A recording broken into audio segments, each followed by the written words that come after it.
नैब के मामलात बार बार पहले भी जिक्र करते रहे, आज भी बात करनी पड़ेगी कि ये इदारा वो इदारा है जो जिसने इस मुल्क को मफलूज किया हुआ है।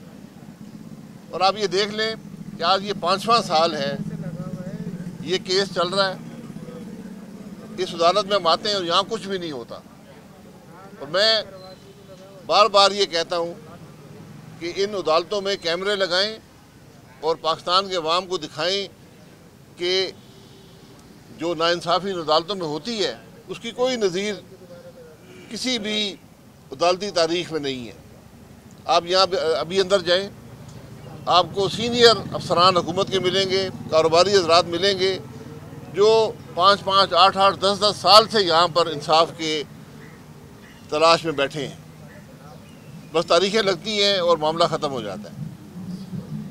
पिछली हुकूमत ने 5 तरमीम की, हालांकि तरमीम एक चाहिए थी कि इस जो नैब का ऑर्डिनेंस है इसको रिपील किया जाए, इसको ख़त्म किया जाए, लेकिन उन्होंने 5 तरमीम की और पिछले चीफ जस्टिस साहब जाते जाते आखिरी हफ्ते के अंदर उन तरमीम को रद्द करके चले गए।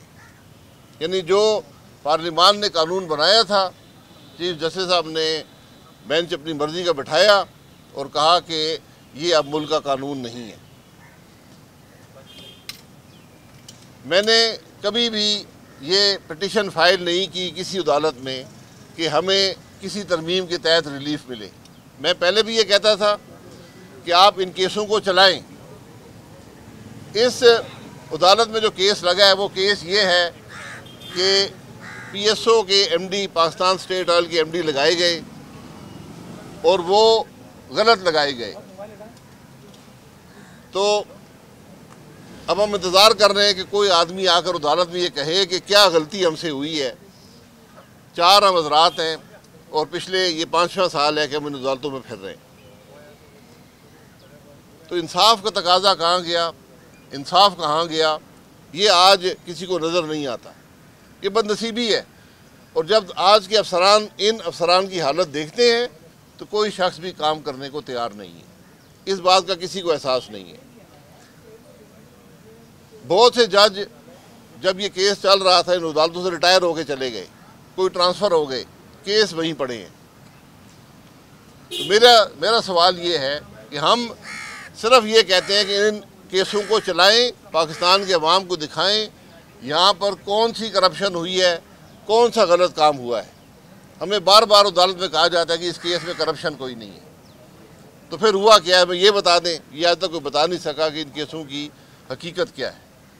और ये बदनसीबी है कि आज नैब जैसा इदारा मुल्क के अंदर मौजूद है जिसका मकसद सिर्फ सियासत को तोड़ने और जोड़ने का काम है और कुछ नहीं है, कि किसी तरह सियासतदानों को दबाव में रखा जाए और जब भी ज़रूरत पड़े तो ये केस उनके ख़िलाफ़ इस्तेमाल किए जाएँ। ये बदनसीबी है, ये मुल्क की बदनसीबी है कि जब आप उन लोगों को जो इस मुल्क के आला ओहदों पर रहे हों उनको इंसाफ ना दे पाएँ तो फिर आम आदमी इंसाफ की क्या तवक्को रखेगा। ये मामला ज़रा मैं उम्मीद करता हूँ कि मौजूदा चीफ जस्टिस का नोटिस लेंगे। नैब के चेयरमैन भी नए हैं, वो नोटिस लें और उनके इख्तियार में है कि इन केसों को या प्रोसिक्यूट करें, यहाँ पर विटनेसेस आएँ, बात करें, या इन केसों को ख़त्म करें। ये मुनासिब नहीं है, ये इंसाफ का तकाजा नहीं है कि लोगों की ज़िंदगियाँ साल 5-5, 8-8, 10-10 साल वो रुकी हुई हैं, ना कारोबार कर सकते हैं, ना कोई और काम कर सकते हैं, ना नौकरी मिल सकती है। ये इंसाफ होता है। यही बात हमने पहले भी की है, आज भी करते हैं। और मैं फिर गुजारिश करूँगा इस हुकूमत से भी, अगली हुकूमतों से भी, कि इस नैब के इदारे को ख़त्म कर दें, वरना आपका मुल्क नहीं चलेगा। जनाब नवाज शरीफ साहब आ गए हैं, आप इस्तकबाल के लिए गए, क्या आपको बुलाएंगे? जी, इस्तकबाल के लिए बुलाया नहीं जाता। इस्तकबाल वो सियासी बात। जी आप गए नहीं इस्तकबाल के लिए? नहीं, मैं वहाँ नहीं था। जनाब ये बताएं सर, आप तो अवामी आदमी, जी, अवामी इज्तिमा में रहने से आप खुशी देखते हैं? तो ये बड़ा इज्तिमा हुआ है, उसमें आप जो नहीं गए, आपको इज्तिमा इतना बड़ा अच्छा नहीं लगा? नहीं मेरे भाई, इज्तिमा में जाना ज़रूरी नहीं होता, हर इज्तिमा में जाना। मैं नहीं गया, मैंने पहले भी जिक्र किया है जी। सवाल तो मैं पार्टी का सीनियर लीडर नहीं हूँ लेकिन मियां साहब मरी में आप रांची में लोग तवक्को कर रहे हैं जी, मैं अदालत में खड़ा हूँ। सर, आपकी बातों से इस तरह अंदाजा हो रहा है कि बहुत जल्द आप एक प्रेस कॉन्फ्रेंस करने वाले हैं, कोई नई पार्टी का जो है वो अनाउंस करने वाले हैं। मैं वो प्रेस कॉन्फ्रेंस कर रहा हूँ दूसरी जमात के लोग हैं हमारे जी, जब हुक्म फरमाएंगे जी। अच्छा ये बताएं सर, अगली जो फैसला है मिलिट्री कोर्ट को खत्म कर दिया गया है, तो आप इत्तेफाक करते हैं सुप्रीम कोर्ट के फैसले के साथ? मैं पहले कहता रहा हूँ कि कोई स्टैंडिंग मिलिट्री कोर्ट नहीं है, कम से कम मेरी नॉलेज में नहीं है। हो सकता है ख्वाजा नवीद साहब बता दें को है या नहीं है। मिलिट्री में कोर्ट मार्शल होता है, एक समरी कोर्ट बनाया जाता है, वो कोर्ट मार्शल करता है। उसमें कुछ जुरिस्डिक्शंस हैं जहाँ पर सिविलियन अगर मुलव्वस हो किसी ऐसे मामले में किसी फौजी अफसर के साथ, तो उसका आप कर सकते हैं, उसको वहाँ पर ट्रायल कर सकते हैं, और माजी में हुए भी हैं। लेकिन अब सुप्रीम कोर्ट ने वाज़ेह इंस्ट्रक्शंस दे दी है कि ये ट्रायल नहीं हो सकेंगे, तो फिर जो भी दूसरा अदालत है उसके अंदर वो ट्रायल हो जाएगा। अच्छा शाहिद साहब, आप नैब कवानीन पर पहले भी तनकीद करते रहे, आप भी तनकीद करते हैं, लेकिन जब आप वज़ीर आज़म थे, बतौर वज़ीर आज़म, तो आपने इस कानून को रिपील करने की कोशिश नहीं की, या बल्कि अटैम्प्ट कोई की नहीं आपने। दूसरा ये सुप्रीम कोर्ट ने एक नई नज़ीर बना दी है कि एक लाइव कवरेज का सिलसिला कोर्ट में, तो आपकी एक डिमांड होती थी, आप डिमांड करेंगे? जी बिल्कुल, मैं अभी आपके सामने कह चुका हूँ कि यहाँ भी कैमरे लगाएं और लाइव बताएं लोगों के हो क्या रहा है। उनको बताएं कि हम हर दूसरे तीसरे हफ्ते पेश होते हैं और फिर तारीख मिल जाती है। हकीकत बताएं आवाम को।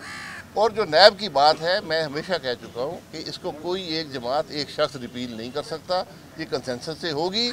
2013 से 18 तक से बड़ा काम हुआ, लेकिन आखिरी वक्त पे उसमें जो सेनेट के अंदर बिल था उसको वहाँ पे ना PTI ने सपोर्ट किया, हालांकि पहले वो सब ख्वाहिशमान थे, ना पीस पार्टी ने सपोर्ट किया।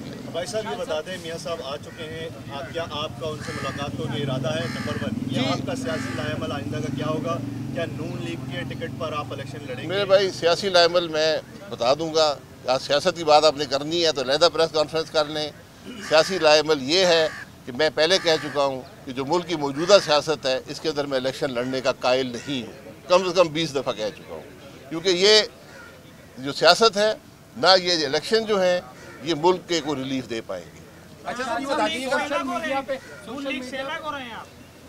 मेरे भाई, मैं नून लीग से अलग हूँ या ना हूँ, सवाल ये नहीं है। मैं सवाल आपके सामने रखा है मुल्क की सियासत का। जिस इलेक्शन में ना अवाम को फ़ायदा मिले ना मुल्क को फ़ायदा मिले, जिस सियासत से मुल्क का नुकसान हो, अवाम का नुकसान हो, मैं उसका कायल नहीं। अच्छा सर, ये बता दीजिएगा 76 साल गुजर चुके हैं, मुख्तलिफ सियासी अदवार गुजरे हैं, सियासी जमातें सामने आई हैं। ये बताइएगा इस्टेब्लिशमेंट, आप जो मौजूदा इस वक्त सियासत चल रही है उसमें इस्टेब्लिशमेंट की इन्वॉल्वमेंट बहुत ज़्यादा हो गई है, इस वजह से आप थोड़ी सी सियासत से अलग हुए हैं या कोई और मामला है? नहीं, देखिए मैंने कहा ना, जो सियासत मुल्क के हक में ना हो, अवाम को रिलीफ ना दे सके, मैं उसका कायल नहीं हूँ। सर, आपसे लोग सवाल इसलिए कर रहे हैं कि आप 11 खिलाड़ियों में शामिल होते थे नून लीग की, इसलिए थोड़ा सा दूर है। मैं 11 खिलाड़ी में नहीं था, मैं दूसरे नंबर पे था। मैं देखिए, ये सियासत जो होती है ये आपका अपना काम होता है। मैं हमेशा सियासत को जिम्मेदारी समझा है और उसी को इस तरह काम किया है। जब मैं जिम्मेदारी पूरी ना कर सकूं, जब मैं जिस बात का कायल ना हूं, उसमें हिस्सा नहीं लेता। शाहिद साहब, ये सवाल बार बार इसलिए आ रहा कि एक री इमेजिनिंग पाकिस्तान का एक गलगला उठा, पूरे पाकिस्तान में आप लोगों ने सेमिनार्स किए, फिर अचानक नई पार्टी का शोर शुरू हो गया, फिर अचानक पता चला जी आप मियाँ साहब से मुलाकात के लिए लंदन पहुँच गए, उसके बाद डाई फिश। ये आपकी एक सोच है। रीइमेजिनिंग पाकिस्तान इसलिए था कि जगाया जाए इन जमातों को, कि जागे और मुल्क के हालात को देखें कि मुल्क कहाँ पर है। आज बदकिस्मती ये है, आप मुझे एक सियासी लीडर का बयान दिखा दें जिसने मुल्क की बात की हो, जिसने अवाम की तकलीफ की बात की हो, उसके हल की बात की हो। आज बात सिर्फ होती है इक़्तिदार की, इक़्तिदार में कैसे आएंगे, हर कीमत पर आएंगे। ये सियासत का मैं कम से कम कायल नहीं। अच्छा सर, जो हो गई बात। आप जब तकरीरें नहीं सुनते किसी की, तो आपको कैसे पता कौन सा सियासतदान क्या कहता है? आपसे पता चल जाता है। सर, ये आज़ादी की बात करते हैं, आज़ादी सियासत भी है इस मुल्क में? आज़ादी सहाफ़त है। आज़ादी सियासत जितनी आज़ादी सहाफ़त है, इतनी आज़ादी सियासत है। अच्छा, ये चीज़ें बेहद जुड़ी होती है। मौसम तब्दील हो रहा है मुल्क का, कुछ सियासी मौसम की तब्दीली नजर आ रही है आपको बतौर एक सीनियर? मैंने कहा सियासी मौसम की तब्दीली से क्या होगा? क्या मुल्क के मसाइल हल होंगे?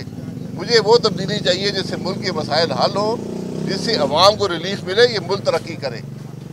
आप सब हजरात अपने हालात देखें कि आप आज के हालात क्या आपके बेहतर हैं। आज आप आम आदमी से सड़क पर पूछें, आपको पता चल जाएगा मुल्क के हालात क्या हैं। इसको हल करने के लिए कोई कोशिश हो रही है? मुझे तो नज़र नहीं आती। नहीं, आप वज़ीर-ए-आज़म रहे तो आप बताएं, कोई हल बता दें। मैंने री-इमेजिनिंग पाकिस्तान में हर रोज़ हल बताया है। जब तक आप आइन और कानून के मुताबिक सियासत नहीं चलेगी, मुल्क के निज़ाम नहीं चलेगा, रिफॉर्म्स नहीं होंगे, आपका मुल्क आगे नहीं बढ़ेगा। अच्छा सर, ये बताइए, मैं बार बार ये कहता हूँ, ये नैब रहेगा तो मुल्क नहीं चलेगा। बताइए, नवाज शरीफ साहब ने दावा किया है कि अब हम आगे हैं, सियासत में चेंज भी आएगी और ये मुल्क तरक्की भी करेगा, बहुत सी नई पॉलिसीज जो है वो अपने साथ लेके आए। आप इत्तेफाक करते हैं? ठीक बात है जी, अच्छी बात है। मैं कह रहा हूँ पॉलिसीज आए, अवाम के सामने आए, उनको हल बताएं कि हल क्या है, रास्ता क्या है। और मैंने बार बार कहा है कि अगर आज मुल्क के सियासतदान, मुल्क के अस्करी लीडरशिप, मुल्क की जुडिशल लीडरशिप इकट्ठी नहीं बैठेगी, मुल्क के मसाइल का हल नहीं निकलेगा। ये बात याद रखें। आज अगर हमको मुल्क का एहसास हो, ये 6-7 लोग हैं, 8 लोग हैं, 10 हैं, जितने भी हैं, एक टेबल पर अवाम को बैठे हुए नज़र आएँ, उनकी तकलीफ़ की बात करते हुए नज़र आएँ, मुल्क के मसाइल का हल ढूंढते हुए नज़र आएँ, फिर मुल्क